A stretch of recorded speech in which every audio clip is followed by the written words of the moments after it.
anak muda sekarang, gondrong tuh mungkin biasa aja.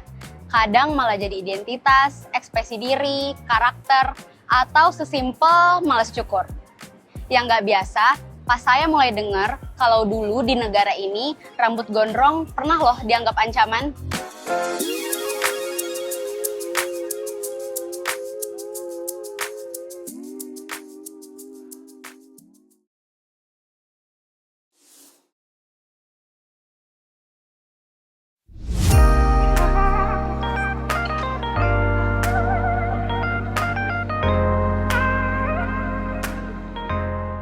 Sore hari menjadi salah satu pilihan waktu bagi kaum muda untuk beraktivitas sosial.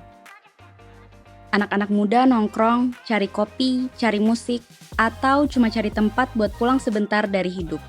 Dan di antara semua orang di sini, saya sadar satu hal. Rambut gondrong masih bikin orang punya asumsi.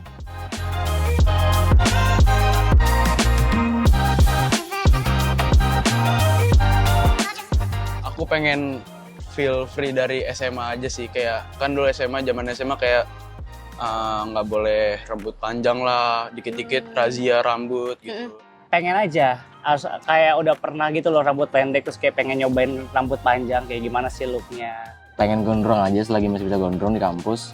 Jadi ya udah, akhirnya mau gondrong aja gitu. Enak aja dan mungkin juga ngaruh ke kepercayaan diri sih, karena ya kebetulan gue suka dengan gue punya rambut keriting dan gue juga suka take care of it juga. Jati diri kan nggak bisa ditentuin sama apa yang kita dilihat dari luar gitu loh. Jadi kayak menurut aku itu stigma dan stereotip yang kurang bagus aja untuk dipertahankan di masyarakat.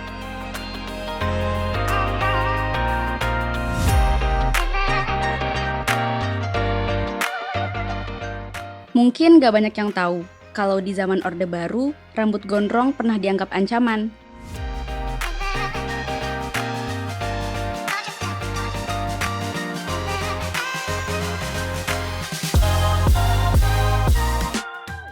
Anak muda gondrong dicurigai, dicap liar, gak tertib, bahkan anti pemerintah.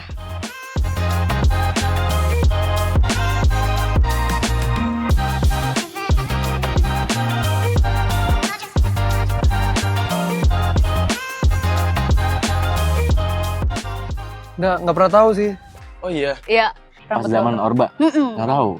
Ih, tahu ya. menurut aku kayak nggak logis aja, soalnya kalau rambut gondrong kan cuma soal style aja kan, style masing-masing orang gitu. Kayak menurut aku oke lah, kalau mau gondrong suka-suka mereka, itu kan hidup mereka juga kayak. Ya makanya nggak ini aja sih, nggak aneh aja menurut aku kalau nggak boleh gondrong. Mungkin kalau itu dulu ya, cuma kayaknya kalau sekarang tuh mungkin image-nya udah berubah lagi. Bahkan terkadang mungkin orang yang gondrong pun kayak aku pribadi, ngeliat orang gondrong pasti kayak punya ciri khas tersendiri lah gitu. Kayak ada sesuatu yang ikonik dalam dirinya aja gitu dah.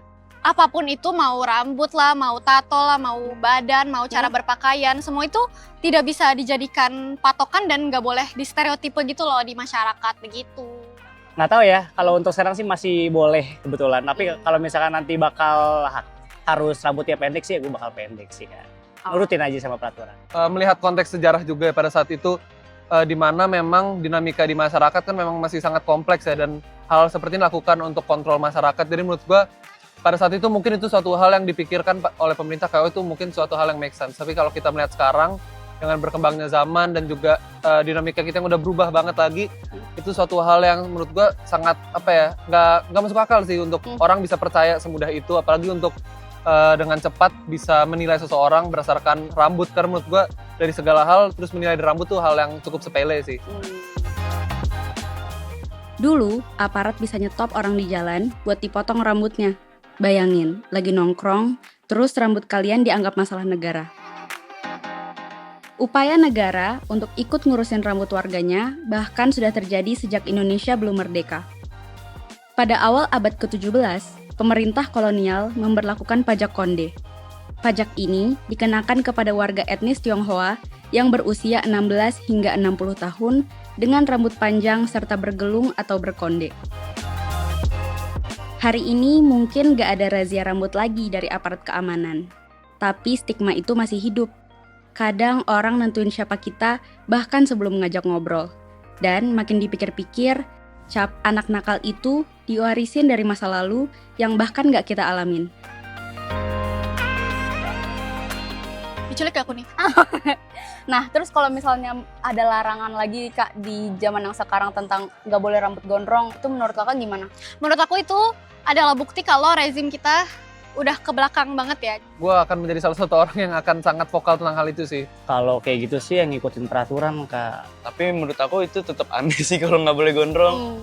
Ibaratnya kalau nggak merugikan banget ya nggak apa-apa sih, aman aja gitu. Jadi Kakak tetap mempertahankan rambut Kakak? Tetap mempertahankan aja.